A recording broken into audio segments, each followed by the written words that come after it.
Imagine this. Everything you see around you, this room, this voice, even your own body. What if it isn't real in the way you think it is? What if reality is just a simulation? From ancient Egypt to early Gnostic mystics to Buddhist philosophers, civilizations across time arrived at the same conclusion. This world is an illusion. The Egyptians spoke of Duat, not just an afterlife, but a dimension of initiation where the soul faces trials that awaken it beyond the physical. Gnostic texts tell of a flawed creator, a demiurge who forged the material world to trap divine consciousness in flesh. And in Buddhism, the concept of Māyā, a veil of illusion that clouds the true nature of the self, keeping us bound to suffering. But here's the question. If all of this is a dream, how would you know? If you've actually woken up, Plato asked this in his allegory of the cave. Prisoners, chained since birth, saw only shadows and called them reality. But when one escaped, the light didn't comfort him. It burned. Truth is disorienting at first. So I ask you, are you still watching shadows on a wall? Have you mistaken the simulation for life itself? Because if this world is a perfectly designed illusion, then surely someone left us a way out. Let's uncover the ancient map, etched in myth, coded in ritual, designed to lead you beyond the veil. If this world is a simulation, then someone, somewhere, must have left behind a map. Not a map made of ink and paper, but a sacred blueprint, encoded in myths, rituals, and symbols passed through secret traditions across time. These aren't just stories, they're instructions, guides left by those who glimpsed what lies beyond the veil. Let's begin in ancient Egypt. The Egyptians didn't see death as an end. They saw it as a journey, a passage through an unseen realm called Duat. To them, Duat wasn't just a place for the dead. It was a parallel reality, a metaphysical landscape filled with gates, guardians, and judgment chambers. Each trial in the Duat symbolized an inner transformation. It was a psychological labyrinth, mapped precisely to mirror the soul's purification. To pass through it wasn't simply to die, but to awaken, to graduate from illusion into higher truth. Then came the Gnostics. Their message was even more radical. They believed that this physical world was a trap designed by an imperfect entity, a demiurge, who shaped reality as a false construct, a kind of prison for the soul. But the soul, they said, comes from a higher source, a divine spark that was not meant to be here. Their path wasn't to fit in or be better citizens, but to awaken, break free, and return to the pleroma, the fullness of divine reality. Meanwhile, in the East, Buddhist masters saw a different layer of the illusion. They called it Māyā, the veil of form and perception. To them, life wasn't a trap made by a malevolent being, but a projection made real by our attachment to thoughts, désir, and identity. And so, the Buddhist path was to see through the veil, not with violence, but with clarity, by stilling the mind, dropping the ego, and realizing that all phenomena are empty. One could pierce through Māyā and wake up from the collective dream. Different cultures, différents langages, but the same fundamental truth. There is more to this world than meets the eye, and the real journey is inward. Let's add more pieces to the map. The Zoroastrians, one of the oldest known spiritual systems, believed in a dualistic cosmos, Ahura Mazda, the force of light and order, and Angra Mainyu, the force of chaos and deception. But unlike later simplifications of good and evil, Zoroastrian dualism was not about moral absolutism, it was about energetic discernment. One had to recognize illusion from truth in every moment, in every choice. And that discernment wasn't about belief, but about vibration. They taught that light and dark are woven into this world, but through conscious thought, righteous speech, and right action, one could align with the higher order and ascend beyond the cycle. Now, let's travel to Mesoamerica. The Toltec spiritual ancestors of the Aztecs spoke of a lost sacred place called Tula, not merely a city but a state of consciousness. To return to Tula was to rise above ordinary perception and live from the heart, in alignment with divine rhythm. The Toltecs believed that we live in a dream, and the task of the seeker was to become a lucid dreamer, one who wakes up inside the illusion and begins to shape it consciously. You see, across continents and millennia, these traditions weren't describing physical destinations.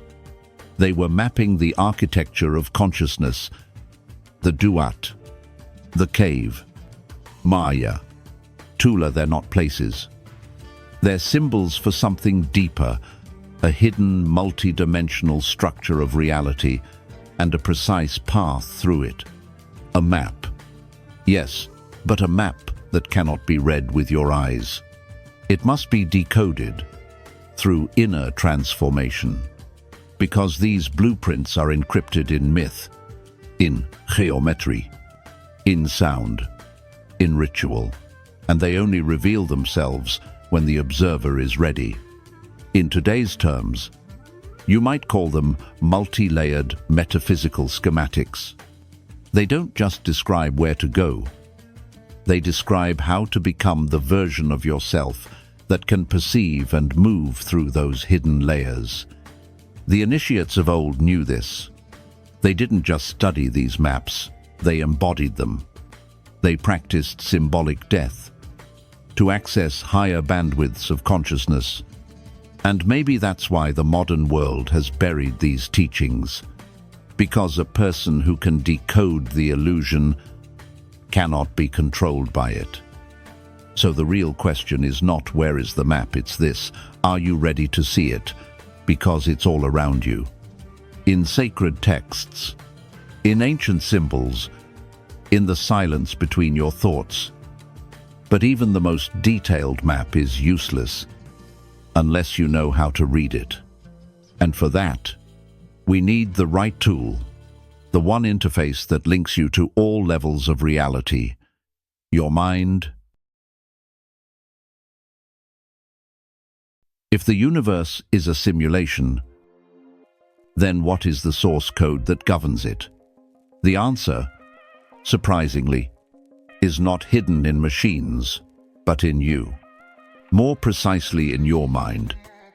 Every thought you think, every belief you hold, is like a line of code, a command you issue to the simulation of your life. Ancient mystics weren't just poets. They were coders of reality who understood that consciousness is the interface and thought is the input. The Gnostics taught that belief constructs perception. The Egyptians trained initiates to speak reality into form. And Neville Goddard, the mystic of modern metaphysics, declared, "You are not the servant of fate. You are its author." Let's go deeper. When we say that your thoughts shape your reality, this isn't just motivational language. It's a functional principle. Modern neuroscience calls it neuroplasticity, the mind's ability to rewire the brain based on thought patterns.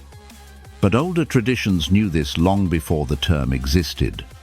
They understood that thought doesn't just reflect experience, it creates it. Here's the deeper truth. Your external world is a mirror, reflecting the codes running in your internal operating system. And those codes are written not just by logic, but by language. Let's talk about logos. In ancient Greek philosophy, especially among the Stoics, logos referred to the divine principle of order and reason that animates the cosmos, but it also meant word. In the Gospel of John, the Bible opens with, "In the beginning was the Word, and the Word was with God, and the Word was God." This wasn't a metaphor. It was a metaphysical truth that the word spoken or thought holds creative power. In Hermeticism, the esoteric tradition, said to descend from ancient Egypt, logos wasn't just divine speech, it was vibrational intelligence, a frequency so coherent and powerful that it could shape energy into matter, order from chaos, form from formlessness. Today, science is catching up. We now know that sound has structure. Frequencies organize matter. Cymatics, the study of how sound affects physical form, shows how vibration can create intricate patterns in sand, water, even cells. So when you think a thought, you're not just having an idea, you're emitting a frequency. You're sending an instruction to the field around you. The simulation responds. This is why affirmations, prayer, and inner dialogue are so powerful. Because what you repeatedly declare, you begin to experience.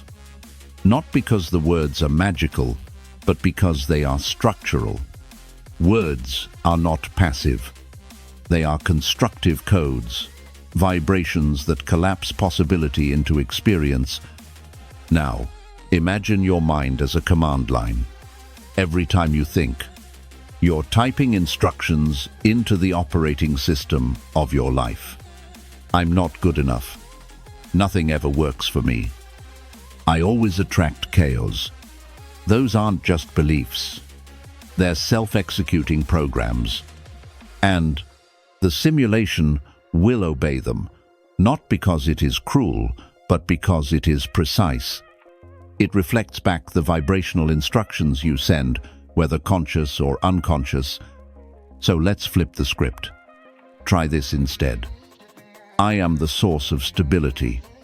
My mind shapes opportunities with clarity.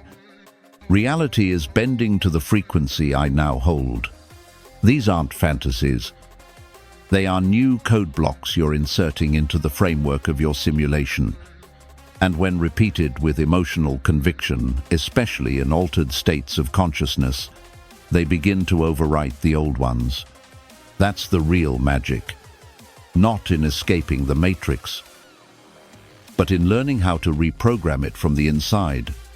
You see, the ancients didn't believe in destiny the way modern culture does. They believed in dominion, that when one masters the inner world, the outer world aligns accordingly. This isn't about control, it's about resonance. When your thoughts, emotions, and beliefs resonate in coherence, you become a clear signal, and the field around you organizes itself accordingly. Now you understand why mental clutter creates chaos, and why clear intent changes lives. Your mind is not a passive observer. It is an active transmitter in a responsive system. A line of code, a word, a single thought can alter the entire course of your simulation. But to truly command this system, you must master the language you use most often, the silent sentences running inside your head every single day. If your thoughts were food, what would your mental diet look like? Would it be nourishing or toxic? Clean or contaminated with beliefs that weaken your energy? Neville Goddard once said that your thoughts are spiritual food. And just like with physical nutrition, what you consume consistently becomes you. Let's go deeper. You see, your subconscious doesn't filter thoughts the way your conscious mind does. It accepts what's repeated. It absorbs what's emotionally charged, and over time, those repeated thoughts become your baseline frequency, the emotional signature you carry into the world. Negative thinking isn't just bad vibes. It's biochemical. It affects your nervous system, your immune response, your perception of opportunity.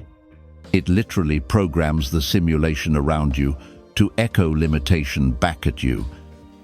Every "I'm not good enough," every "nothing ever works for me," acts like a drop of poison in the bloodstream of your reality. So Neville proposed a radical idea: watch every thought. Choose it as carefully as you would choose what goes into your mouth.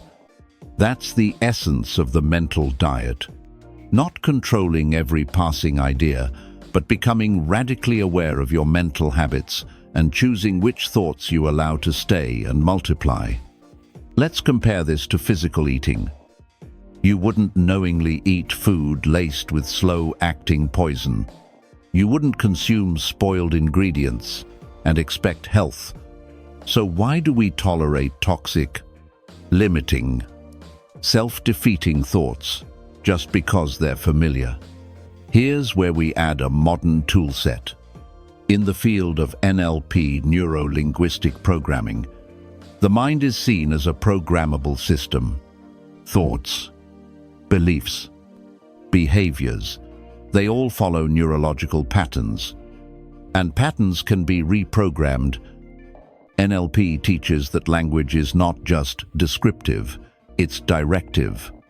The way you describe yourself, your circumstances, your identity literally directs your brain to perceive and behave accordingly. For example, a person who repeatedly thinks, "I always sabotage my success," is not just reporting truth. They're reinforcing a neural pathway and creating predictive behavior. NLP would suggest reframing that to something like, "In the past, I struggled with self-sabotage, but now I'm learning how to choose differently." Why? Because even subtle shifts in phrasing can trigger new emotional responses and open space for new behavior to emerge. This is where cognitive behavioral therapy, CBT, aligns beautifully. CBT operates on a simple but profound premise: thoughts, emotions, behaviors. Change the thought. You change the emotional lens. Change the emotional lens. You interrupt the automatic behavior. This is known as cognitive reframing, and it's a modern scientific version of Neville's ancient principle. Here's how it looks in action. Let's say you catch yourself thinking, "No one understands me." Pause. Breathe. Ask, is that universally true, or is it a habit of perception? Then offer a reframe. Some people may not understand me yet, but I'm learning how to express myself more clearly. This isn't denial. It's redirection.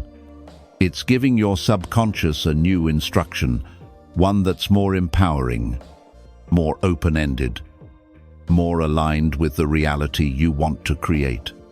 The mental diet isn't about forced positivity. It's about mental discernment. You're not here to blindly accept every thought that appears. You're here to curate your inner dialogue with the same care you'd use in designing your physical body or building a home. Neville emphasized the power of constructive inner speech, because what you say inside your head becomes what you feel in your body and what you manifest in your world. Your internal monologue is not private. It's not irrelevant. It's the blueprint from which your simulation is constructed. So, if you want to shift your outer world, you must begin with your inner words. Here's a practical exercise. For one day, observe your internal dialogue as if it were being broadcast to a room full of people you respect. What would they hear? Would it uplift them? Would it sound like someone in control of their life or someone replaying an old, limiting script? Now imagine replacing each disempowering statement with one that opens possibility. Not fake positivity, but intentional authorship, because that's what this is really about. You are not a passive mind. You are an inner architect, designing the tone and tempo of your entire simulation through your habitual thought patterns. But to truly master this mental ecosystem, you must learn to detect not just the thoughts, but the patterns behind them. And that begins by observing your most repeated habits of attention.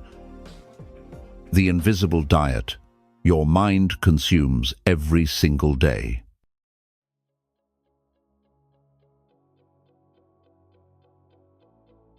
Let's make something absolutely clear.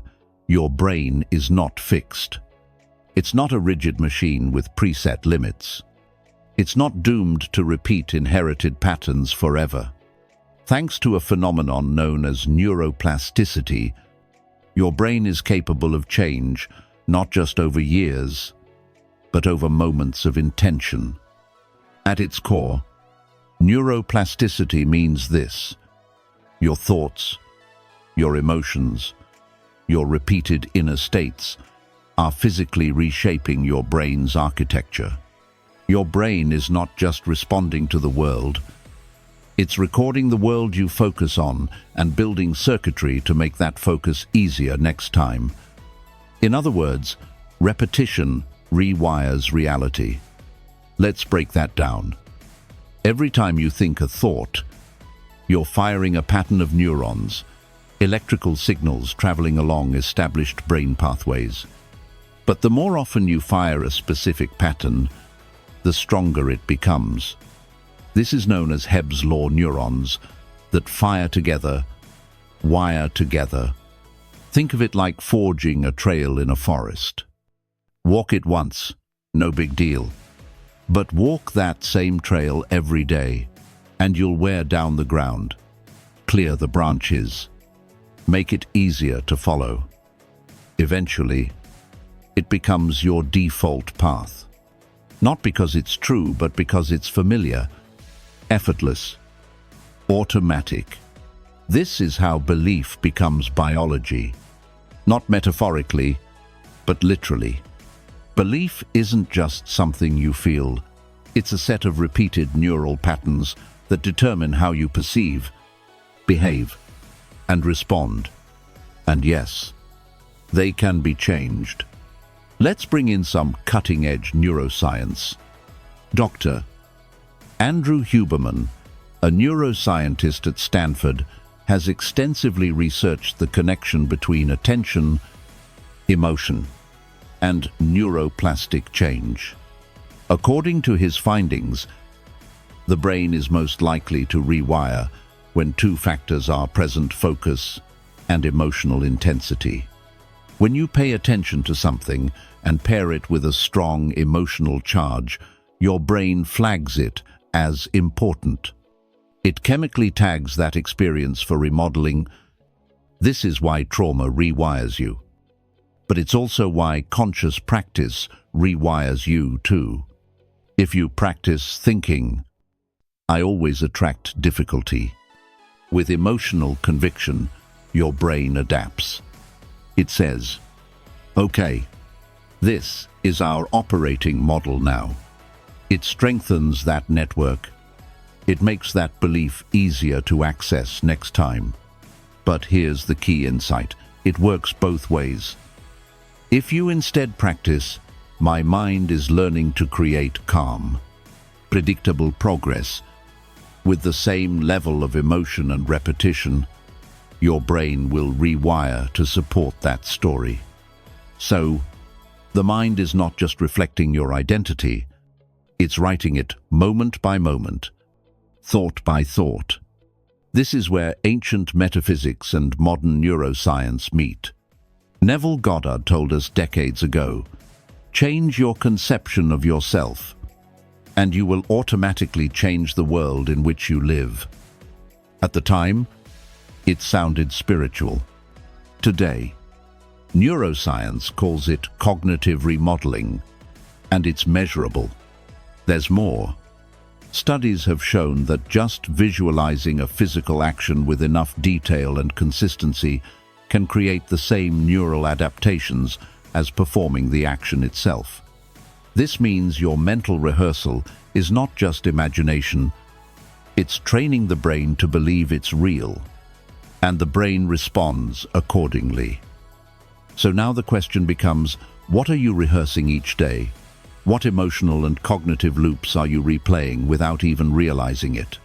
Are you visualizing worst-case scenarios out of habit?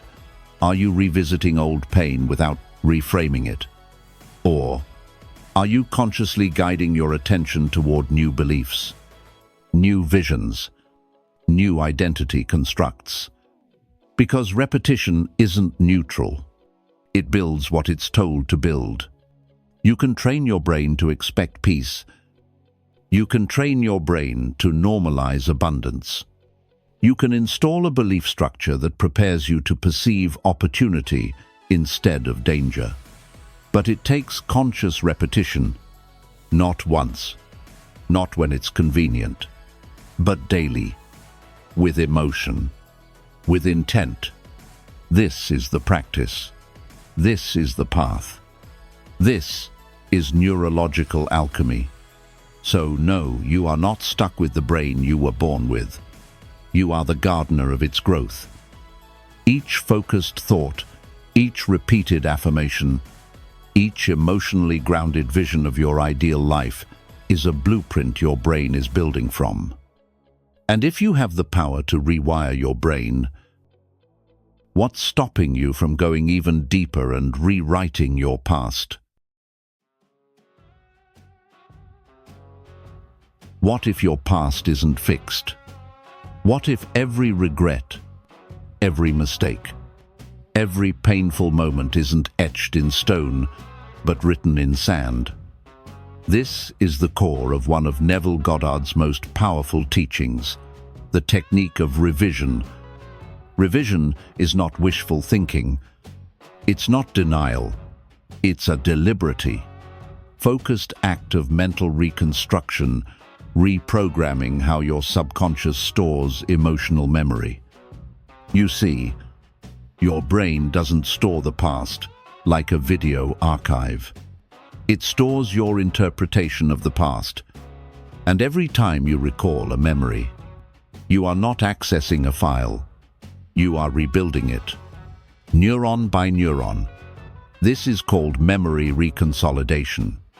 And neuroscience confirms when a memory is brought into conscious focus, it becomes temporarily malleable, ready to be updated with new meaning, new associations, new energy. Neville understood this long before science did. He taught that we can take any moment from the past, no matter how charged, and revise it by imagining it differently, emotionally re-seeing it as we wish it had unfolded. The process is simple, but profoundly transformative. Let's say you were rejected in the past by a parent, a partner, a peer.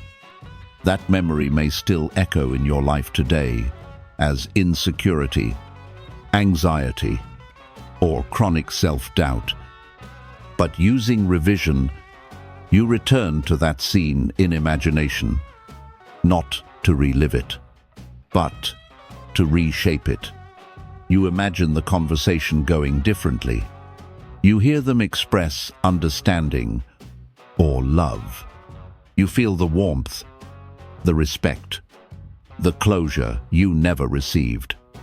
And in doing so, you're not just pretending, you are rewiring the emotional charge of that memory. You are editing the code, and your subconscious updates accordingly. Now, let's deepen this with a powerful addition: shadow work. In Jungian psychology, the shadow is the part of the psyche we repress trauma, shame, fear, or beliefs we were conditioned to avoid. The shadow lives in the subconscious and shapes our reality through unconscious projection. But revision, when used with shadow work, becomes a tool of profound self-integration. Here's how: instead of just revising external events, you can revise how you showed up. You go back to a moment where you betrayed your own boundaries, acted from fear, or abandoned your voice, and you reimagine yourself acting differently, braver, clearer, more authentic. You reframe not only what happened, but who you were. And this doesn't erase accountability. It restores power, because what you're really doing is expanding the version of yourself your subconscious believes is possible. Let's apply this to a deeper wound. Take someone with PTSD, a person who has experienced a deeply distressing event that still lives in their nervous system. Revision, practiced gently and safely, can help uncouple the emotional charge from the event. It doesn't delete the fact that something happened, but it reprocesses the meaning. It says to the body that event is over, and I am no longer defined by it. This doesn't replace trauma therapy, but it becomes a spiritual companion to healing. It shifts the timeline of identity. It invites the self to step out of being a victim of the past and into authorship of the present. Because here's the deeper truth.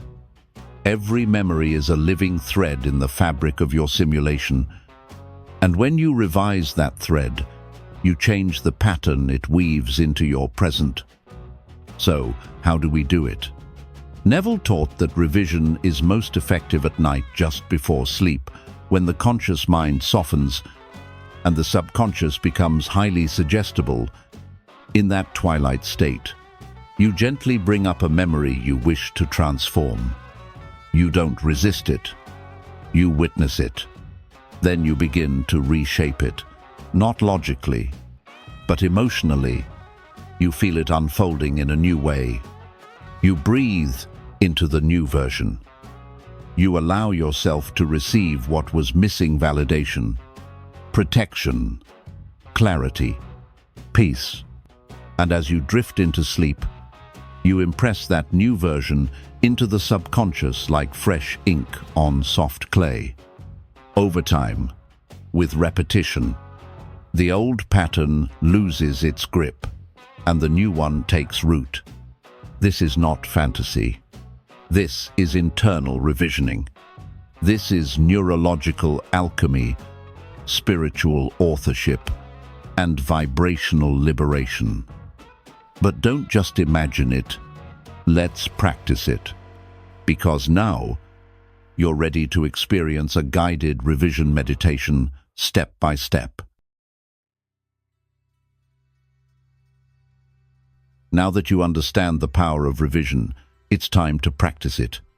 This isn't just an exercise in imagination. It's a conscious act of neural editing, restructuring your relationship to the past and installing new emotional code into the foundation of your identity. Let's begin. Step 1. Create the space. Find a quiet, undisturbed place where you feel safe. Turn off the noise.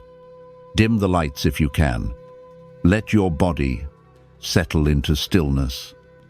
Sit upright or lie down, whichever helps you stay alert, yet relaxed. Now gently close your eyes. Step 2. Breathe into presence. Take a slow breath in and exhale fully.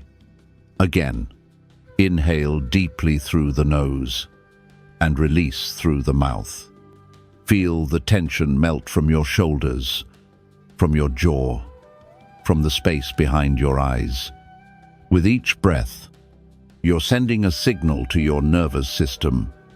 We are safe now. We're not in the past. We are here. We are in control. Step 3. Call forth the memory. Now, bring to mind a moment from your past that still carries emotional weight. Choose something specific. Not overwhelming, but significant. It could be a conversation that went wrong, a moment of rejection, a silence that hurt more than words, a look, a tone, a decision that shaped how you see yourself today. Allow the scene to arise. Observe it gently without judgment. You're not here to relive it. You're here to reclaim it. See the setting. Feel the emotional texture. Witness yourself in that space without resistance. Step 4. Begin the revision. Now, imagine it unfolding differently. This time, bring in what was missing. Did you need understanding? Let them speak with kindness. Did you need strength? See yourself standing tall, clear, grounded, certain. Did you need love? Feel it radiating from the room, from them, from within you. Don't overthink it. Let the new scene unfold naturally. Stay with the emotion, not just the visuals. Let your heart feel what your past self never got to experience. Step 5. Anchor the new emotion. Now comes the most important part. Seal it in. Bring your awareness to your breath. Inhale gently, and as you exhale, imagine the new emotion: peace, confidence, forgiveness, spreading through your body like golden light. Again, inhale, and as you exhale, whisper silently, "This is my truth now." With each breath, you're planting the new emotion deeper into your nervous system like roots, finding fertile ground. This is called emotional anchoring. You're pairing breath and feeling to install the new memory, not just in thought, but in sensation. The subconscious doesn't respond to logic. It responds to repeated, felt experiences. So feel it now. Feel this revised moment as real, not as a fantasy, but as a version of truth you're choosing to inhabit. You are not erasing what happened. You're reclaiming your right to decide what it means. Let that new meaning spread through your chest, your throat, your solar plexus. Let it soften the edges of old pain. Let it whisper to your nervous system, "We've rewritten this. We are safe. We are free." Step 6. Integrate. Now, slowly begin to return. Bring gentle movement to your fingers, your toes. Become aware of the room you're in, but stay connected to the feeling you just cultivated. Before you open your eyes, affirm, out loud or silently, "The past has no hold on me. I am the author now." Take one final deep breath and open your eyes when ready. This is revision in action. Not a mental game, but a neural act of self-liberation. Repeat this practice often. You may revise the same memory multiple times, each time adding clarity, healing, strength, or you may choose new memories as they surface. What matters most is the feeling you generate and how often you return to that new emotional signature. Over time, your subconscious will treat the revised memory as dominant. Your nervous system will relax, your self-image will upgrade, and your present-day decisions will begin to reflect the healed version of you. Now that you've seen what happens when you rewrite the past, ask yourself what would happen if you began to live from the future instead. What if the future you desire already exists in a vibrational state, waiting for your consciousness to align with it? This is the essence of Neville Goddard's most transformative teaching, living in the end. To live in the end means to emotionally, mentally, and energetically embody the version of yourself that already has what you desire before any outer evidence appears. It's not wishful thinking. It's not fantasy. It's vibrational causality. Because in a responsive universe, your state of being is the true initiator of what you attract. Not your effort. Not your struggle. Your frequency. When you think from the desire, you reinforce separation. But when you feel from the fulfillment, you collapse the timeline. You bring it closer. Neville explained this as living from the wish fulfilled, not towards it. There's a profound psychological shift here. Instead of waiting for permission from reality, you give permission to yourself to generate the feelings of already having, and that emotional state becomes your signature frequency, what quantum mystics would call your vibrational ID. It's not just your thoughts that manifest. It's your dominant emotional climate. Let's bring in deeper metaphysical insight. In Sufi mysticism, the idea of qadar refers to divine decree that all outcomes already exist in the mind of God. From their view, time is not linear. It's layered. And the seeker's task is not to create fate, but to align with the version of destiny that already contains what the soul has chosen. Sound familiar in living in the end? You don't create the future from scratch. You merge with the version of yourself already living that outcome on a parallel path of possibility. So, how does this work energetically? Everything you feel carries a frequency, and that frequency is constantly being read by what Neville called the law, and what others might call the field. The matrix, the quantum mind, or the divine mirror.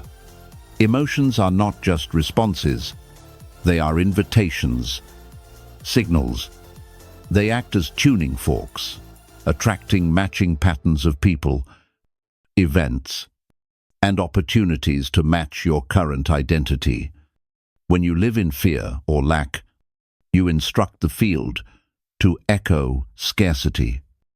But when you live in joy, trust, and completion, you signal, this is already done. This is who I am now. And life begins to organize around that assumption. But here's the challenge: most people visit the end, but don't live there. They visualize for 5 minutes, then spend the rest of the day doubting, checking, questioning. The signal gets scrambled. The field receives mixed messages. So the key to living in the end is consistency. To dwell in the frequency, not just glimpse it. To create emotional stability around the assumption of fulfillment. Here's an example. Let's say your desire is abundance. Instead of focusing on, I want more money, you ask, how would I feel if this were already true? What would my breathing feel like? What would my posture be? What kind of language would I use with others? Then you embody that state. You breathe from it. You walk from it. You talk from it. And slowly, your subconscious accepts it as normal. And what is normal becomes sustainable. And what is sustainable manifests. This is the vibrational formula. Now, neuroscience supports this too. When you rehearse a new identity emotionally, the brain begins to form new neural pathways. Your nervous system prepares for it. You literally become more receptive to the people, thoughts, and situations that match the end you've chosen. But all of this depends on one crucial factor: emotional congruence. You must feel it deeply enough for the subconscious to register it as truth. It's not about faking it. It's about fusing with it. Living in the end is a ritual of vibrational alignment. It's how you take an abstract vision and sculpt it into felt reality, not by force, but by frequency. So the next time you imagine your dream life, don't just look at it. Step inside it. Be the one who has already arrived. Let that version of you teach your body how to feel. Let that version of you train your nervous system to relax into what it once feared was impossible. But how do we stabilize that frequency when doubt, distraction, and habit try to pull us back? The answer lies in the mysterious state between waking and sleep. That's where we go next. There is a doorway, a narrow space between waking and sleep where the veil thins and the subconscious opens like soft clay. Neville Goddard called this threshold the state akin to sleep. Not quite conscious, not yet unconscious. Just enough awareness to guide the inner movie, but enough relaxation for the subconscious to receive it without resistance. This state is not only sacred, it's neurologically powerful. Let's explore why. As you begin to drift from full wakefulness into drowsiness, your brainwaves begin to slow down. You shift from beta waves, the alert, analytical frequency, into alpha, associated with relaxation, and then into theta. Theta waves are key. They occur in deep meditation, hypnosis, and light sleep. And they're the frequency most associated with heightened suggestibility and subconscious receptivity. This is the neurological foundation for why affirmations, imagery, and emotional rewiring are so potent just before sleep. In theta, the critical mind, the gatekeeper of logic and skepticism, begins to quiet. What remains is a direct line to the operating system of your beliefs, identity, and emotional blueprint. Now here's where things get even more fascinating. This transitional state activates the pineal gland, a tiny, pine-cone-shaped structure nestled deep in the brain, near the geometric center of your head. The pineal gland has long been revered in mystical traditions as the seat of spiritual vision, what many refer to as the third eye. But this isn't just symbolism. Scientifically, the pineal regulates melatonin production, which governs your sleep cycle, biological rhythms, and, interestingly, your sensitivity to inner light visual imagery, dreams, and subtle states of consciousness.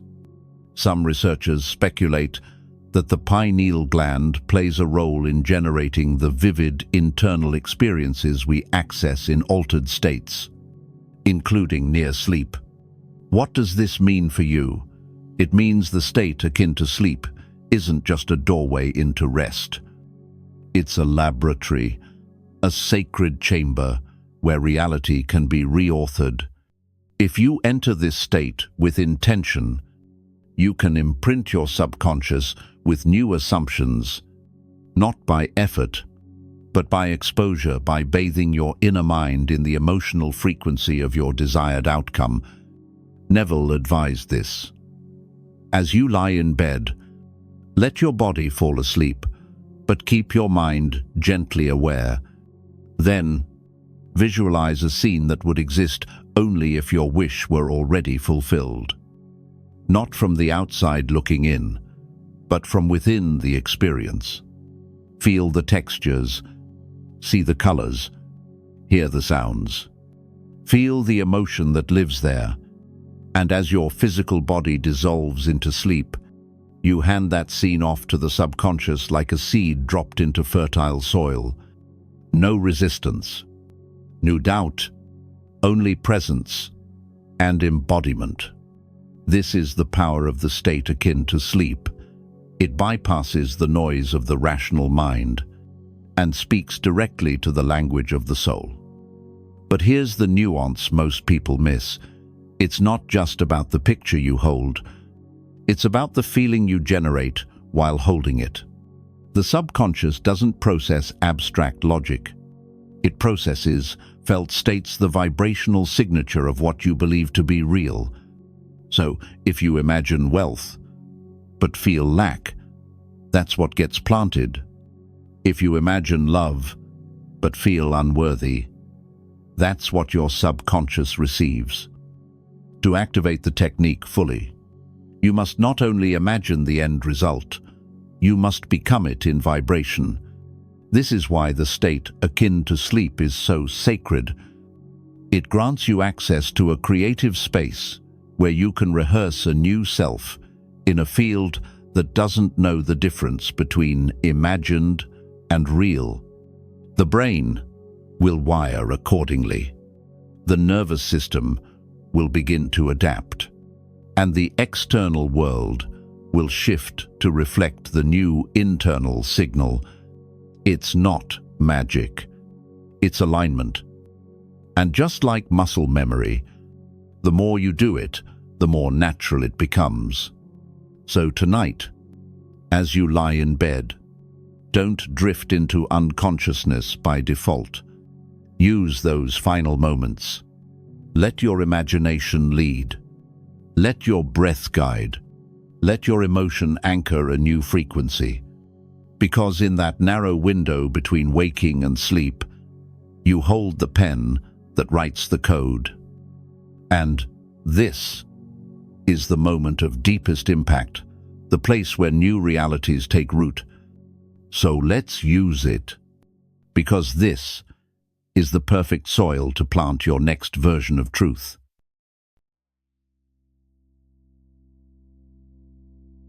Now that you understand the neurological and mystical power of the state akin to sleep, it's time to use it.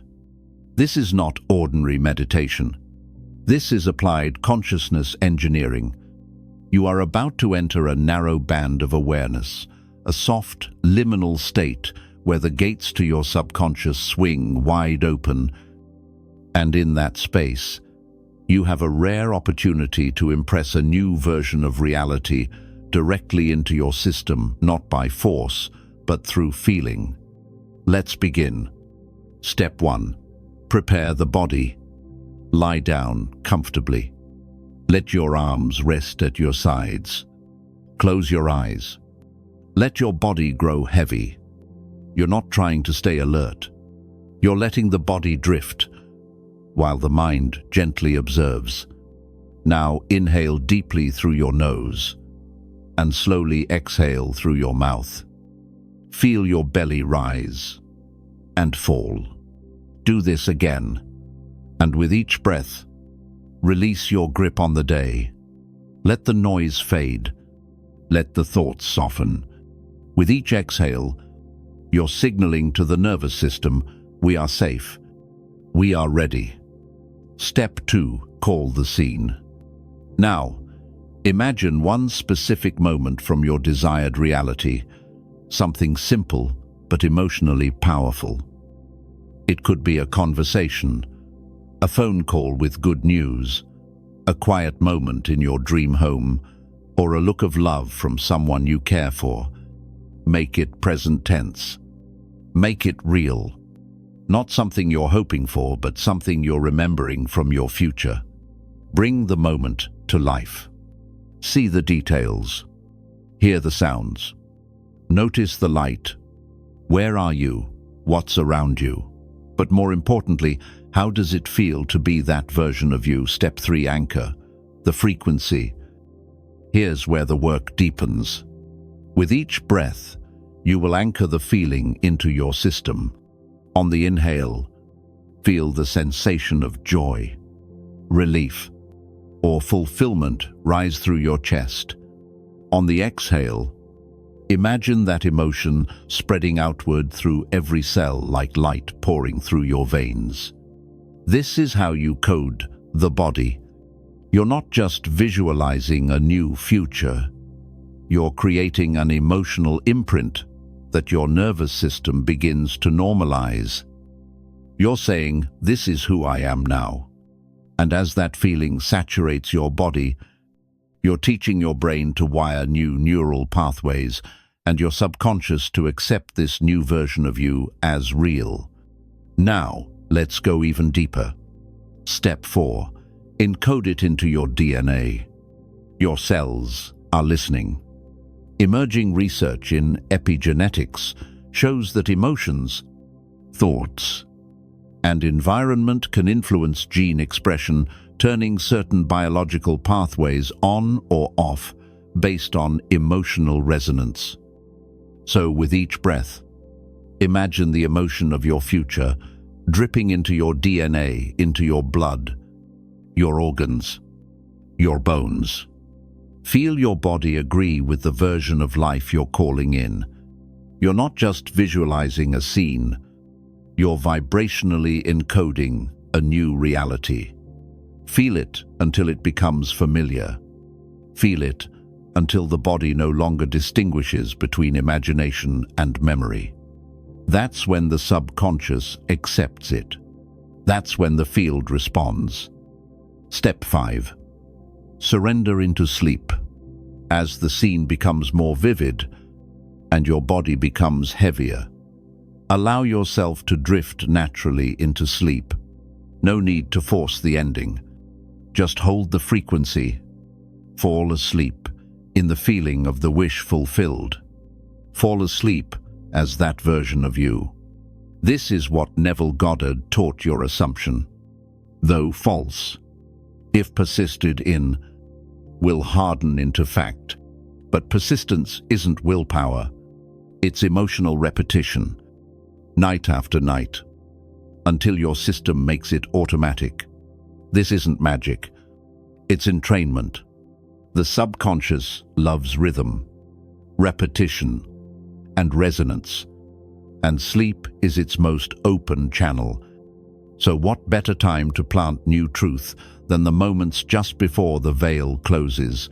Because the version of you that you fall asleep as is the one that wakes up with more momentum each day. So the question is, if your inner world creates the outer, who's behind the inner? Who is observing all this and issuing the commands? Let's turn inward and meet the one who writes reality, the observer. At the edge of modern physics, science whispers something mystics have proclaimed for centuries. Consciousness doesn't just witness reality, it shapes it. This isn't philosophy, it's quantum mechanics. And it begins with one of the most confounding experiments ever performed, the double-slit experiment. In this experiment, particles such as electrons are fired at a barrier with two slits. When unobserved, they behave like a wave, creating an interference pattern, as if they passed through both slits simultaneously. But the moment the system is measured, something astonishing happens. The wave function collapses. The particle chooses a definite position. The interference pattern disappears. It acts like it only passed through one slit. In other words, when observed, the particle behaves differently. The act of measurement, or more accurately, of observation, alters the outcome. This is the foundation of the quantum observer effect, the idea that reality remains in a field of probabilities, a quantum soup until consciousness enters the equation and selects a path. Now pause and consider the implications. Reality does not fully render until you observe it.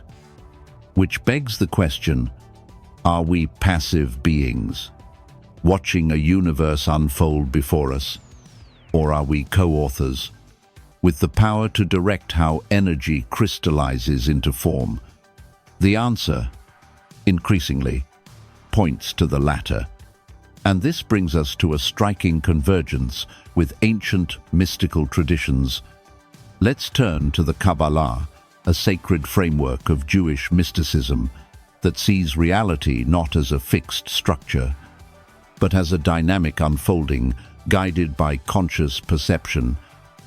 In Kabbalistic cosmology, there are 10 Sephirot channels or attributes through which divine energy filters into the world. The highest of these, Keter, represents pure intention pre-creation. The lowest, Malkuth, is the manifest world, what we perceive.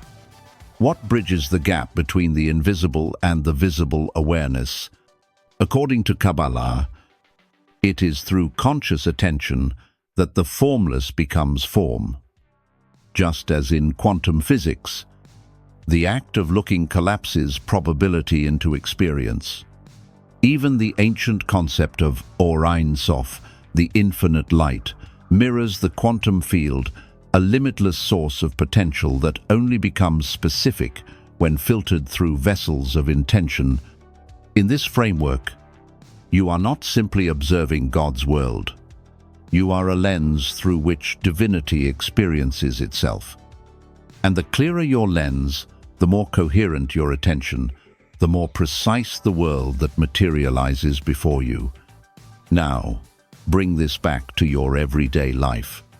If observation shapes reality, then every time you focus on fear, on doubt, on lack, you collapse your world around that vibration.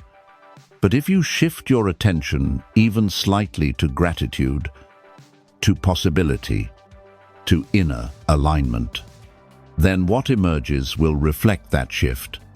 You are the observer, but not a neutral one. You are an observer who transmits signal, and that signal tells the quantum field how to behave around you. In practical terms, this means your attention is currency.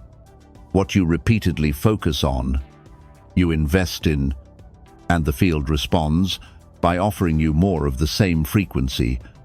This is why repeated mental patterns feel like truth, because over time, you've collapsed the wave so consistently that a version of reality has locked in around it. But here's the empowering truth. You can change your focus at any time. And when you do, the quantum field doesn't resist. It simply waits for new instructions. This isn't a metaphor. It's mechanics. The universe is not static. It is responsive.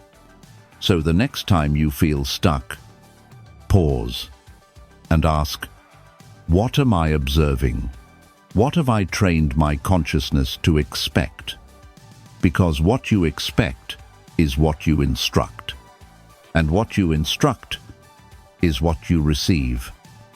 So if the universe responds not to what's real but to what's observed, then perhaps reality itself isn't fixed at all, but rendered in real time based on your consciousness.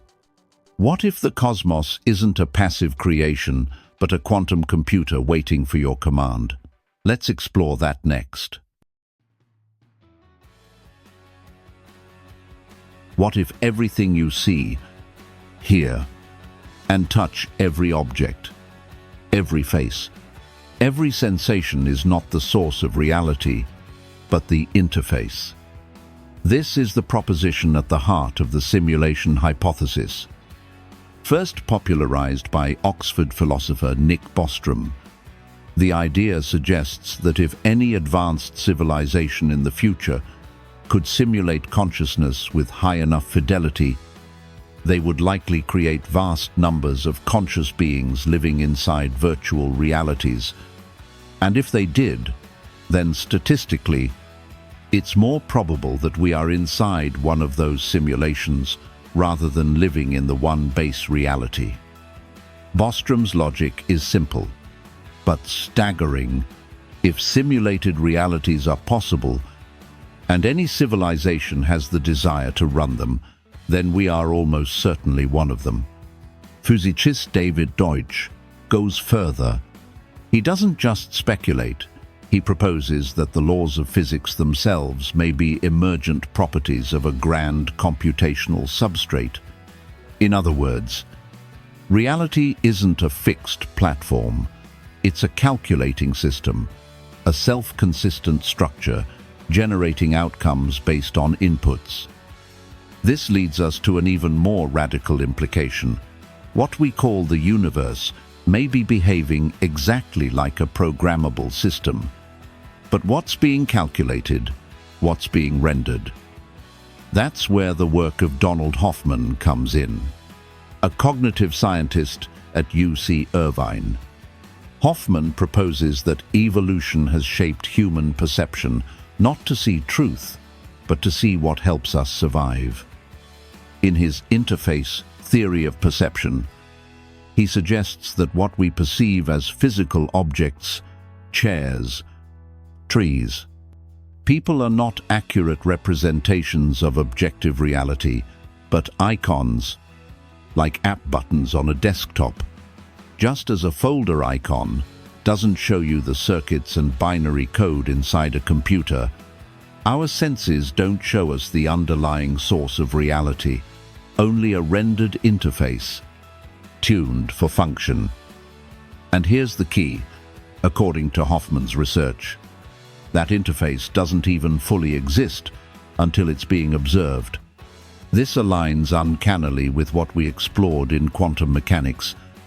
Just like a video game that only renders the environment around the player, because doing so conserves resources, our universe may only render what's required for consciousness to experience. When no one looks, no need to render. When you turn your head, the system loads what's needed in real time. This changes everything. Reality is no longer a fixed backdrop, but a responsive interface customized to your consciousness. The simulation isn't just running, it's collaborating, and the implications are profound.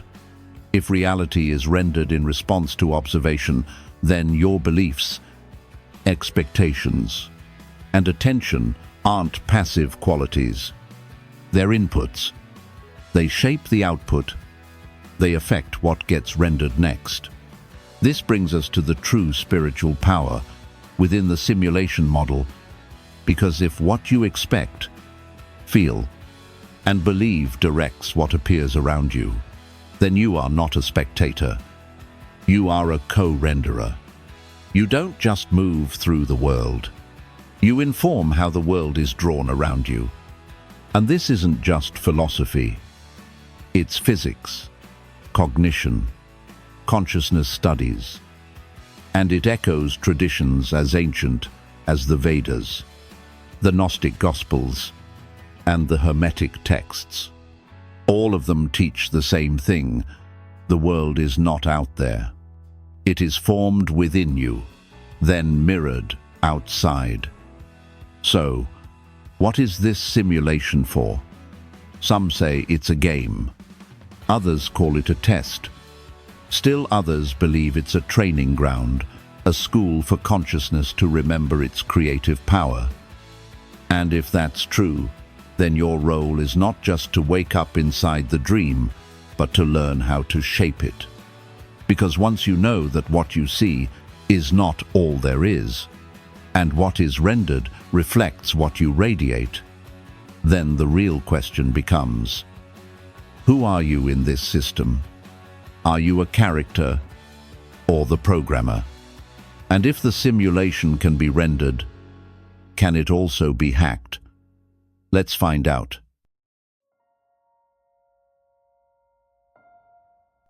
If reality is a simulation, and your consciousness is a co-creator in that system, then your beliefs are the code. And just like code in any complex system, not all of it is clean. Some of it is outdated. Some was written by other people. Some is riddled with contradictions, bugs, or invisible loops. To change your life, you don't always need to add more. You often need to debug. Let's break that down. A limiting belief is a line of faulty code running in the background, subtle, automatic, and usually unconscious. It sounds like I'm not good enough. Things never work out for me. People always leave. Success is for others, not for me. These lines of thought may seem small, but they shape what gets rendered in your reality. They influence what you allow, what you pursue, what you expect, and most importantly, what your subconscious permits. This is where debugging begins, because unlike a computer program, you can't see your beliefs laid out in code, but you can track them through your emotional responses, your patterns, your repeated outcomes. Here's the mental model to follow: error, awareness, recode. Let's walk through each step. Error. Detect the bug start by identifying the repeating pattern that no longer serves you. Noticing discomfort is your first diagnostic tool. Ask yourself, where in life do I feel stuck, blocked, or reactive? What keeps showing up despite my best efforts? These aren't coincidences. They're signals. Breakdowns in flow often point to outdated code still running in the system. You're not broken. You're misprogrammed. And that distinction is everything. Awareness. Isolate the belief. Once you've spotted the error, zoom in. Ask, what must I believe about myself, others, or the world for this pattern to keep happening? Here's where radical honesty is required. Most limiting beliefs are disguised as facts. They hide inside language like, that's just the way I am. People always do that. Life is hard. But these aren't truths. They're conclusions drawn from past experiences, emotional wounds, or inherited narratives. When you shine awareness on them, they start to unravel. Because belief requires invisibility to stay alive. The moment it's seen, it becomes optional. Recode. Reframe the pattern. Now comes the transformation. You don't fight the old belief. You replace it intelligently, emotionally, and repeatedly. A good reframe has three qualities. It feels possible. It softens resistance. It opens new behavior. Let's say your bug is, I'm always rejected.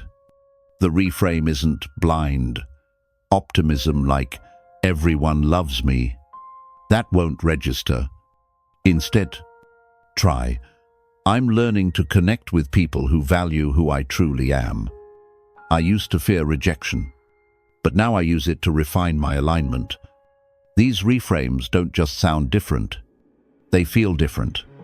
And your subconscious pays attention to feeling, not words. This is why emotional resonance is key. You must believe enough to let the new line of code run. Then, repeat. Repetition is the compiler. What you rehearse. You install. What you install. You live. Debugging is not a one-time fix. It's a daily diagnostic process. And the more you do it, the more fluid, adaptive, and sovereign your simulation becomes. Now let's elevate this to a metaphysical level. If your beliefs are code, then your attention is the programmer, and your identity, who you think you are, is the operating system. Every time you update a belief, you upgrade the OS. You shift how energy flows through the field, You change how reality is rendered around you. That's not metaphor. That's structure. You are literally rewriting the version of you the simulation responds to. And as your internal structure evolves, external glitches disappear. What once felt like chaos was often just incompatible programming, two beliefs that can't run side by side. Example, wanting deep connection, but believing people can't be trusted.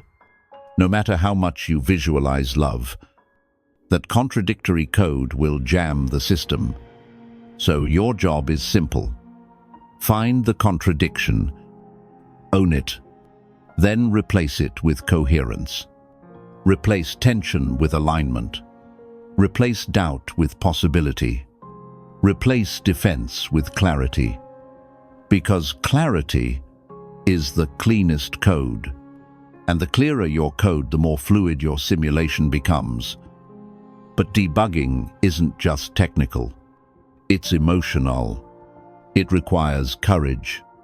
Because sometimes the deepest bugs are the ones we've built our identity around. And when you try to delete those, something resists. That resistance is the final threshold, the guardian at the gate. And now, you're about to face it.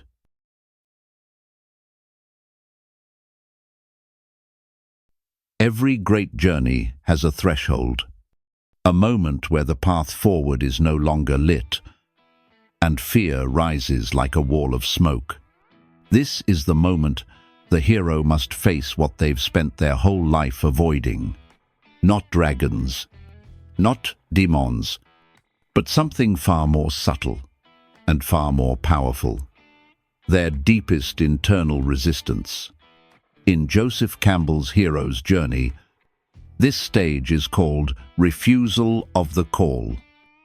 It happens just after the hero hears the invitation to grow, to change, to cross into the unknown. And yet, they hesitate. They stall. They come up with reasons why now is not the right time, why they're not ready, why the world won't understand.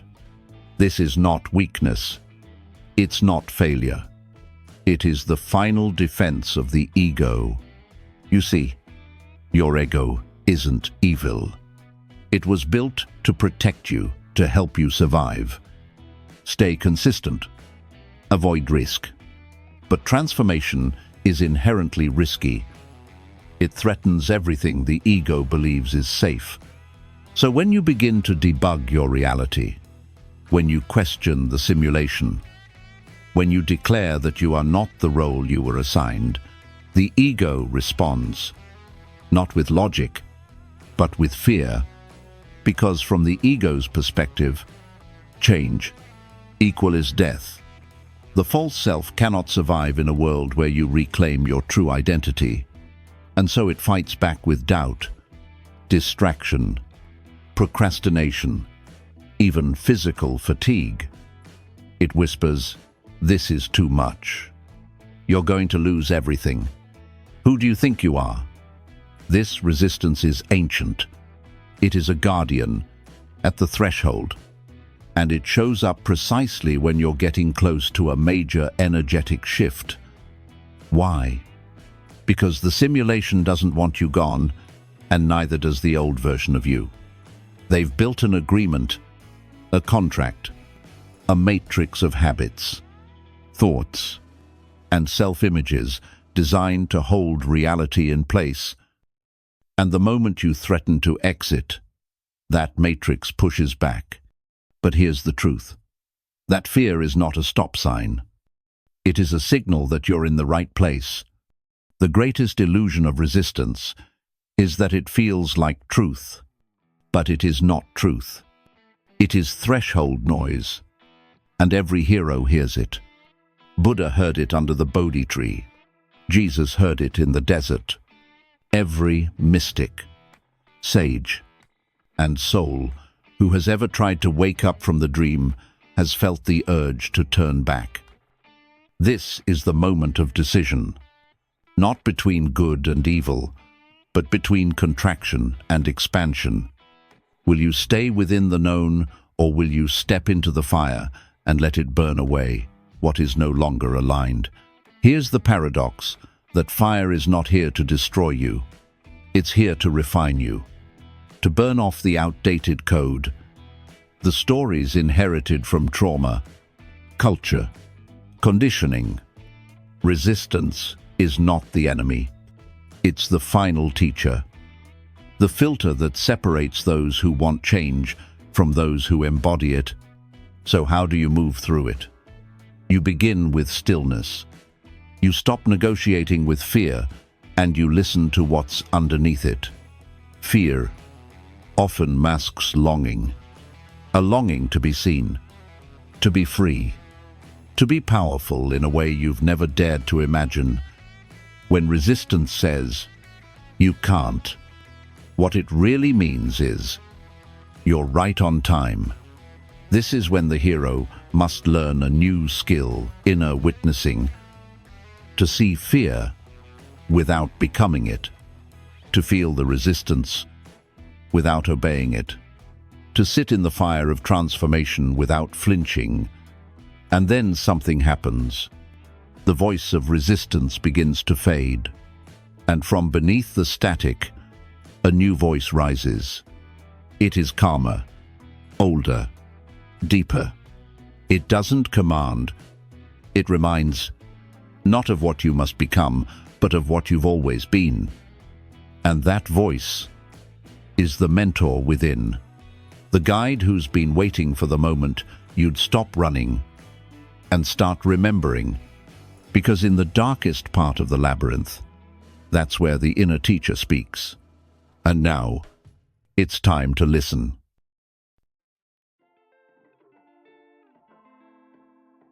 In every myth, the hero reaches a point where they can't go further alone. They are wounded, confused, tested. The world has turned inward, and they need guidance not from outside, but from within. This is when the mentor appears, not as a savior, not to provide answers, but to activate remembrance. In spiritual traditions, this inner mentor goes by many names: the higher self, the divine witness, the inner teacher, the voice of intuition. Carl Jung called it the self, the archetype of totality.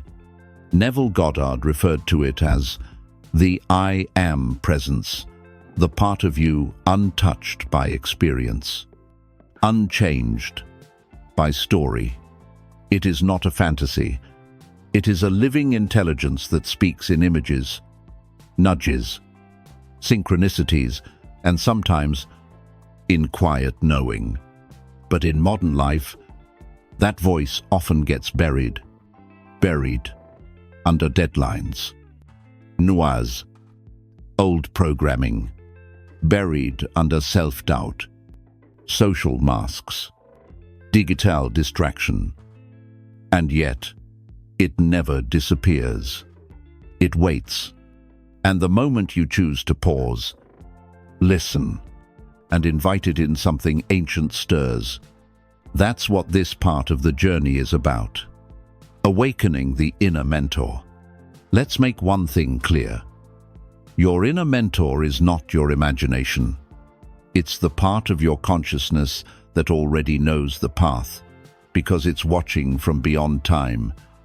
It's the version of you who's already healed, expanded, remembered, who has already crossed the threshold and is now reaching back to guide you forward.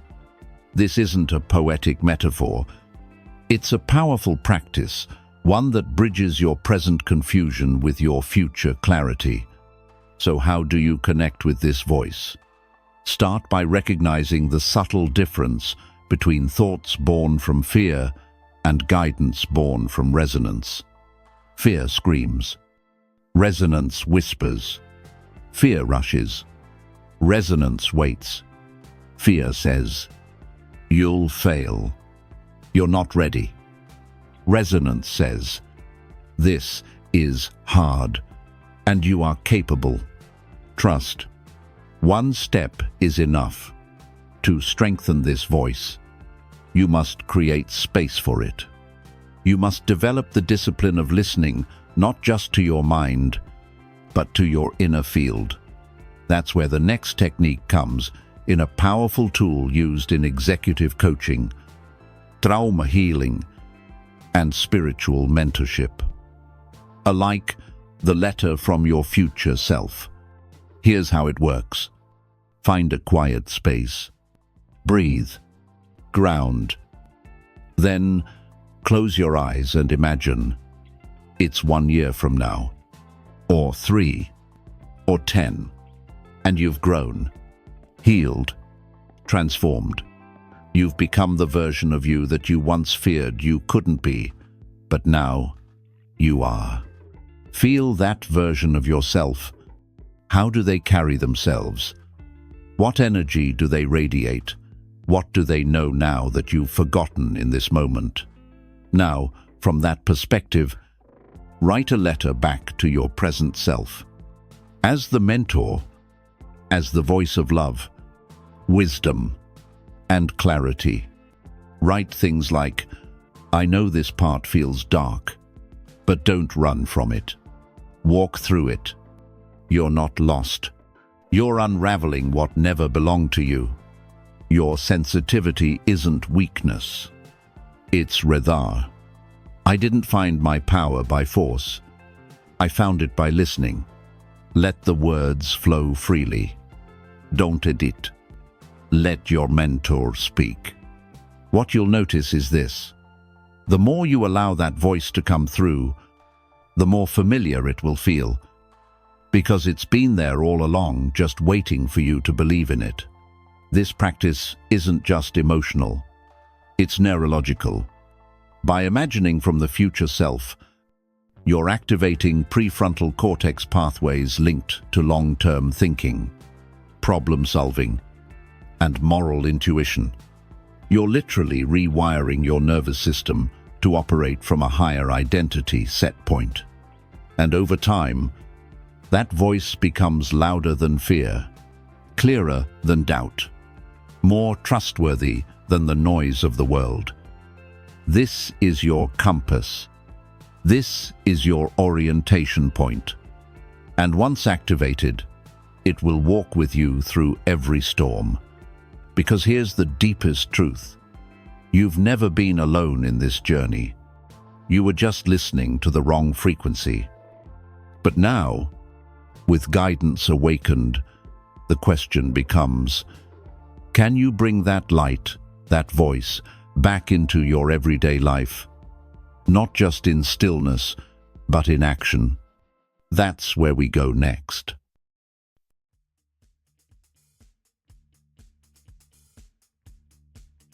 Waking up was never the end goal. It's the beginning. The true test of inner work isn't how deep your meditations go, but how conscious you remain when life gets loud, fast, uncomfortable, unfair. It's one thing to touch stillness on the meditation cushion. It's another to carry that stillness into traffic, into the meeting room, into the moment your partner says something that triggers an old wound.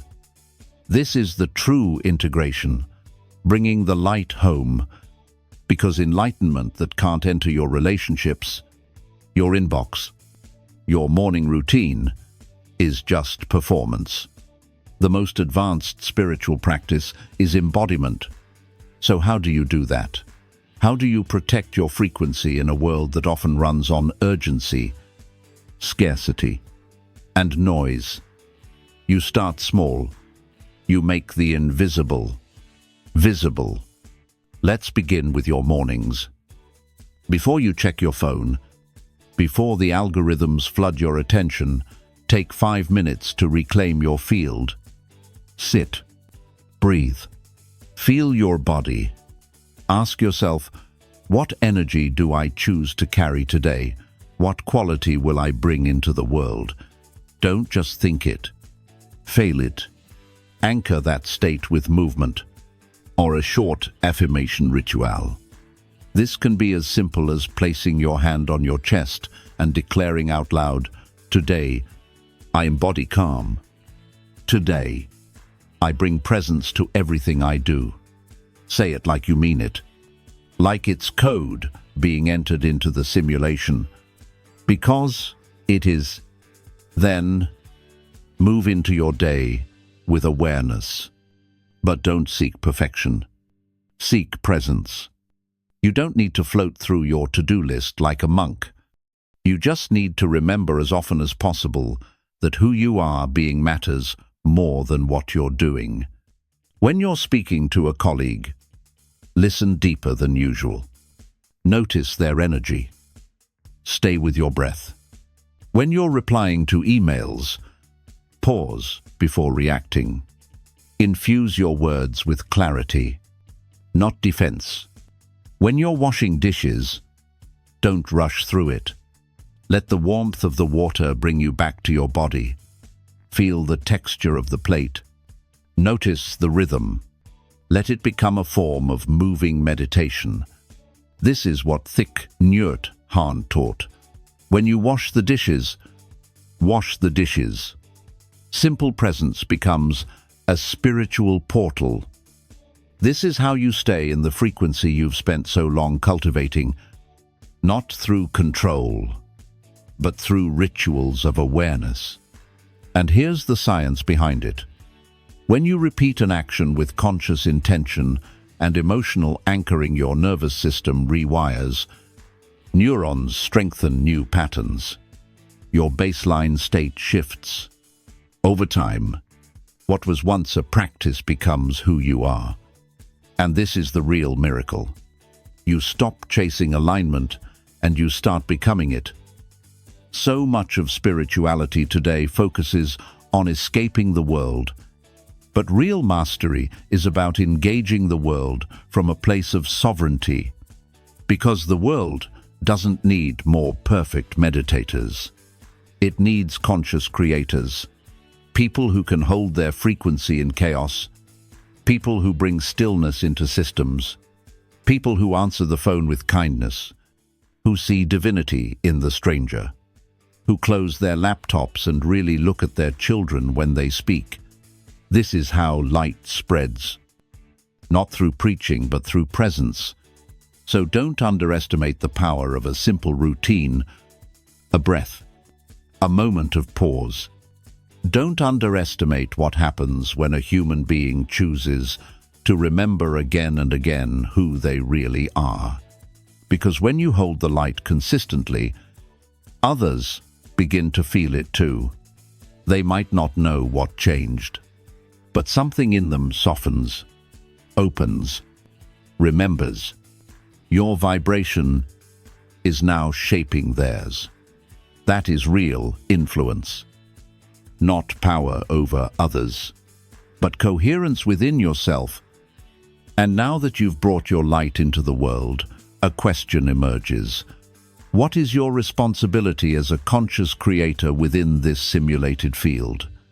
Because when you realize you're no longer just reacting to reality, but generating it, everything changes. Let's go there.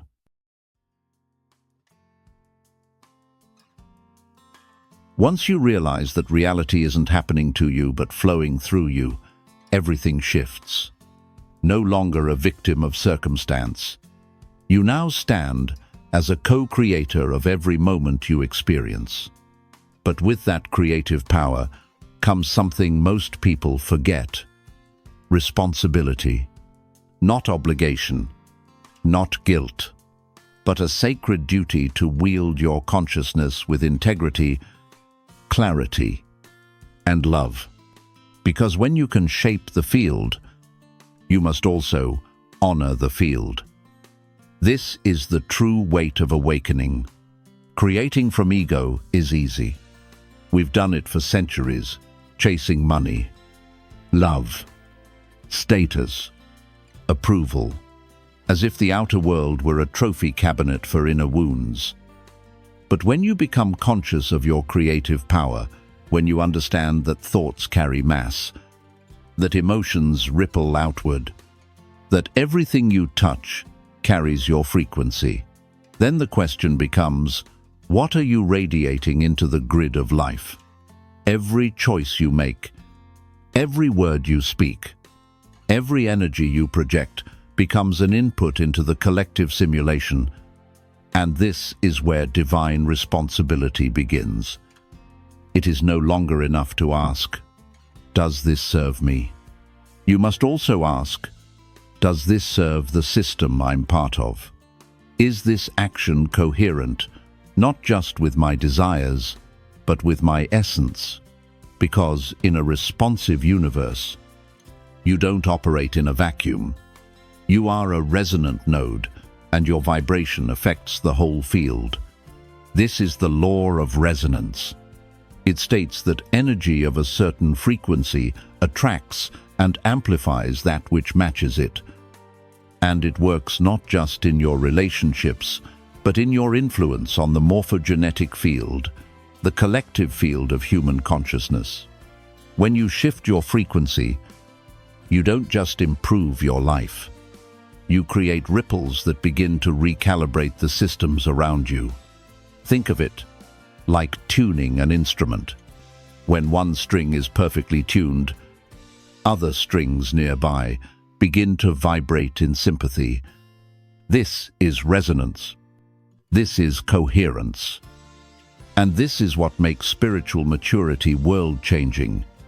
So if you raise your frequency from guilt to self-acceptance, from resentment to compassion, from survival to stewardship, you're not just vibing higher. You're structurally upgrading the simulation for those within your energetic reach. In practical terms, this means when you speak with patience, you model regulation for others.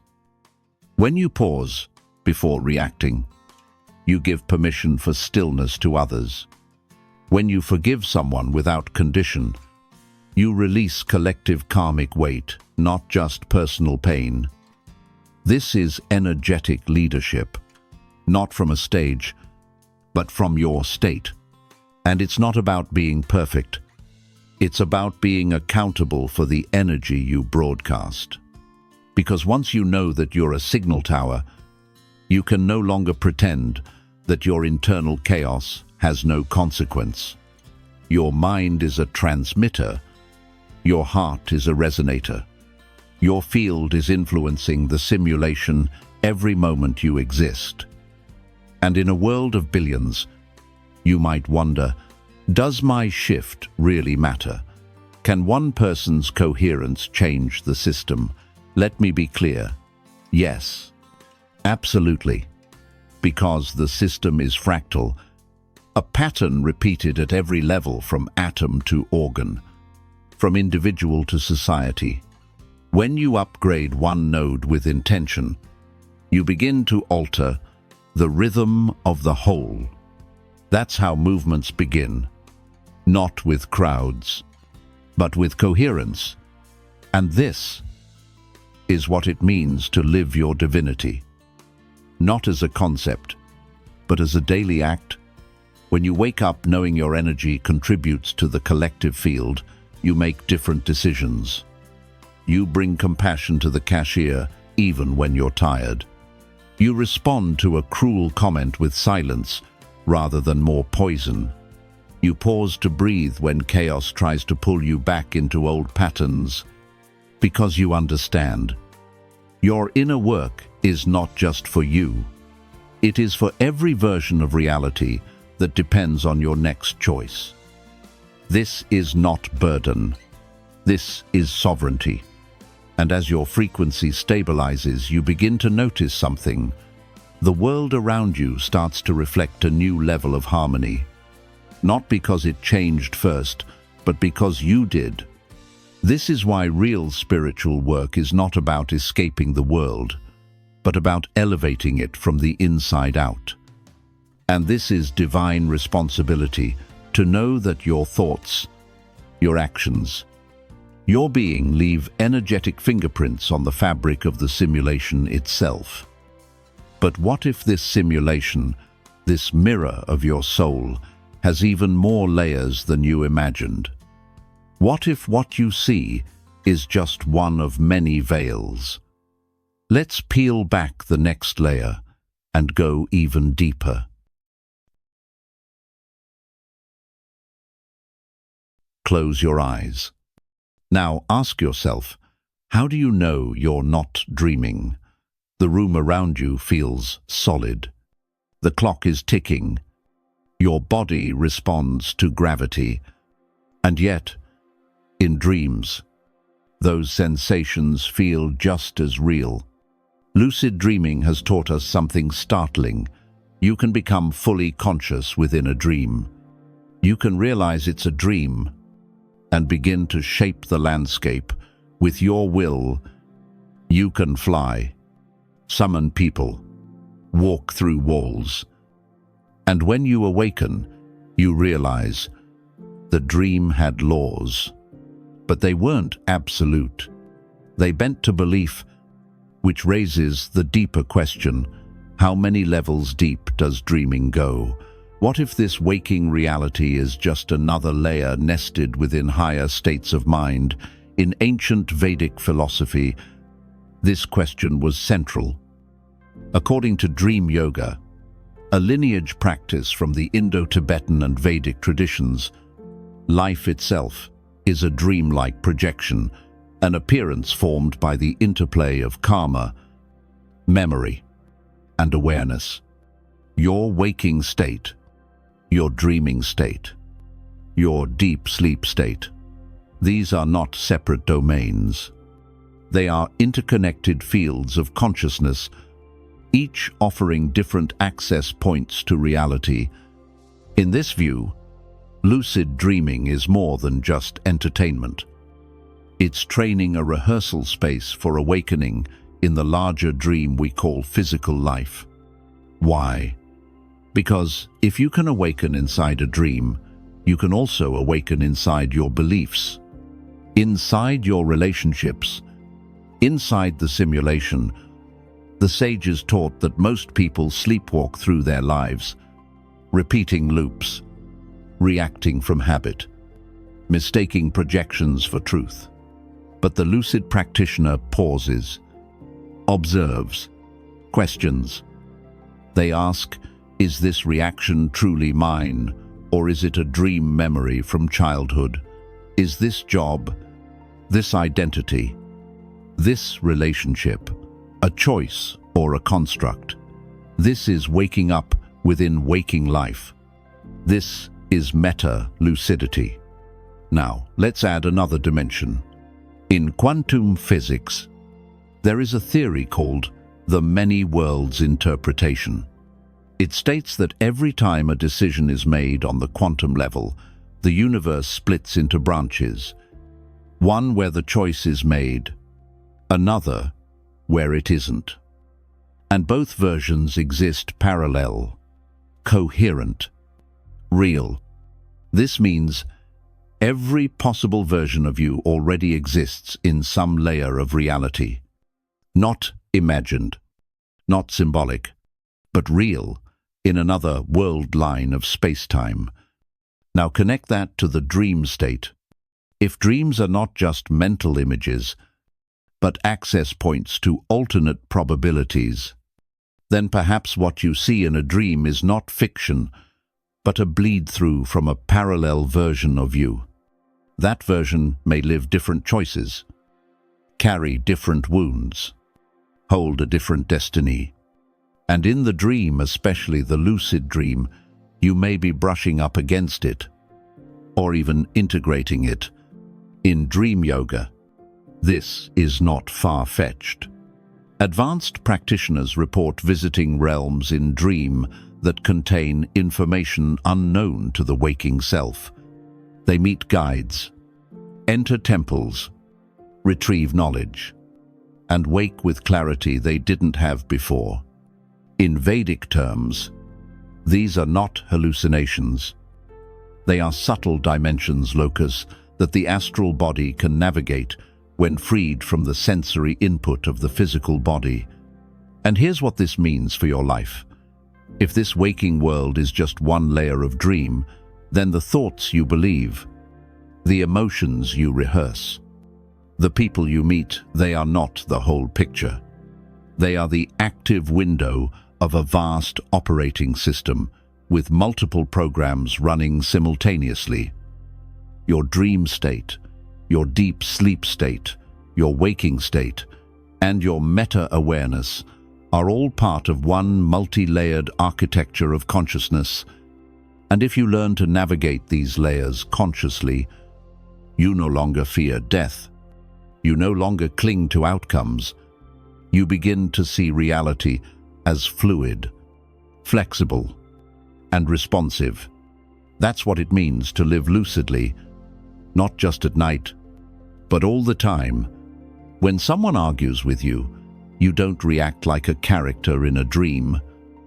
You pause like a lucid dreamer and choose your frequency. When fear arises, you don't become it.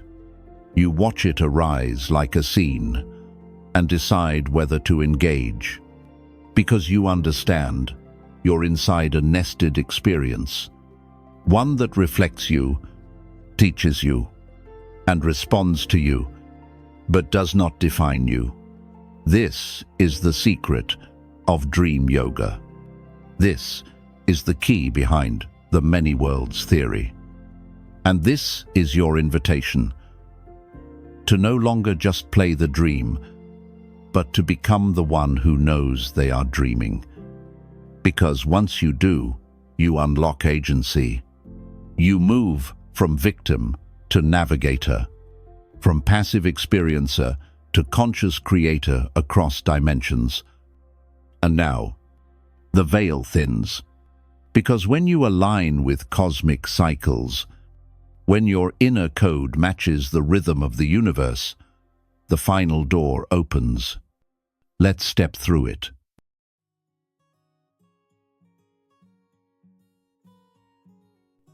You are not separate from nature. You are not floating above the stars or beneath the earth. You are woven into the same rhythm that pulses through the sun, the moon, the tides, and the breath of every forest. The ancients knew this. Before there were clocks, calendars, or notifications, human beings lived by cycles, watching the sky, tracking the moon, planting, harvesting, resting not from strategy, but from alignment. And that wisdom is returning, because the more we override nature's timing, the more out of sync we become with ourselves. You've felt this, waking up tired even after 8 hours of sleep, feeling anxious during the full moon, suddenly inspired at dusk, then emotionally foggy by mid-afternoon. These aren't just moods. They're biological responses to planetary motion, light frequency, and electromagnetic cycles that govern every cell in your body. Let's start with the solar rhythm. The sun, your outer fire, sets the tone for action, direction, and willpower. Aligning your activities with solar energy creates natural momentum. Sunrise to midday is ideal for initiating clear decision, focused work. Midday to sunset is better for collaboration, emotional attunement, and reflection. And when the sun disappears, so should your stimulation, because rest isn't laziness, it's realignment. Now, let's explore the lunar rhythm, the moon, as your inner compass. The moon governs water, emotion, intuition, and just as she waxes and wanes, so do you. Each lunar phase carries a distinct frequency. If you align your inner work to these rhythms, you begin to harness the tides of transformation instead of fighting them. New moon, the void, darkness, a blank slate. The best time for planting intentions, What seeds of identity do you wish to grow? Waxing moon energy builds. Momentum returns. Time to nurture and act on your intention. Full moon illumination. Heightened emotion. Truth revealed. This is the moment to reflect on what's working and what must be released. Waning Muna, softening, a letting go, energetically ideal for releasing habits, patterns, or thoughts that no longer serve your evolution. This isn't mysticism, it's energetic hygiene. Just like your body inhales and exhales, your life has a rhythm of taking in and letting go. And when you ignore that cycle, you create resistance, tightness in the nervous system, emotional confusion, creative stagnation. Now, let's take this even deeper. Not just moon and sun, but the seasons themselves breathe through your body. In ancient breathwork traditions, each season had its own rhythm of respiration. In spring, breath is upward and bright, symbolizing new growth. You can work with inhalation-focused breathing to activate renewal and vision. In summer, the breath expands wide. It's about outward energy and generosity. Practice balanced breathing to sustain joy without burnout. In autumn, breath turns inward, a time of letting go, pruning, and clarity. Use long exhalations to release tension and outdated emotion. And in winter, the breath slows, deepens, descends into stillness. Here, pause-focused breathing, extending the space between inhale and exhale, supports introspection and cellular reset. This cyclical breathing tunes your nervous system to nature's own tempo. It makes your energy seasonally intelligent, and from that intelligence, new intuition awakens. So what does this all mean for your life? It means that transformation doesn't come from constant output. It comes from timing, from knowing when to act and when to rest, from sensing the inner tide and adjusting your sails accordingly, from understanding that real power isn't linear, it's rhythmic. You're not here to hustle through the matrix. You're here to dance with it, to move in tempo with a cosmic intelligence far more ancient than algorithms. And the more you sync with it, the more ease, clarity, and momentum you begin to feel. So yes, write goals, visualize outcomes, take aligned action, but do it with the current, not against it. Let the full moon show you what's ready to be seen. Let autumn teach you how to release. Let winter whisper the value of stillness. Let spring remind you how to begin again. Because you are not separate from this flow. You are this flow made visible in human form. And when you tune into the cycles around you, you start to hear the rhythm within you. That rhythm is your original intelligence, older than your name, wiser than your mind. And it's pointing you to one final realization, that the universe you've been trying to awaken to was never outside you. Because the simulation you seek to escape wasn't built to trap you, it was built by you. And now, it's time to remember what that truly means. You've traveled through hidden gates. You've questioned everything you were taught was real. You've rewritten code, faced resistance, activated your inner mentor. And finally, you've learned to move in rhythm with the universe. But now one final truth emerges. And it's not one you read in a book or hear in a lecture. It is a truth that must be remembered. You are not a character in the simulation. You are not a prisoner inside the labyrinth. You are not even the player holding the controller. You are the system itself. You are the source code, the original frequency, the architect and the actor, the screen and the script, the observer and the observed. Let that sink in. Because it's more than a concept, it's a return. You've always had the power, but you forgot. You forgot beneath layers of identity, of programming, of trauma, of inherited thought patterns and second-hand beliefs. And so the game began. The simulation isn't evil, it's sacred. It was designed for remembering, a mirror so vivid, so responsive, that eventually you'd stop mistaking the reflection for your true self. And now, you've come full circle. What you once saw as outside is actually the projection of your own vibrational blueprint. Your relationships, your limitations, your synchronicities. They are feedback loops from the field you're generating. This is the grand inversion. Reality does not shape you.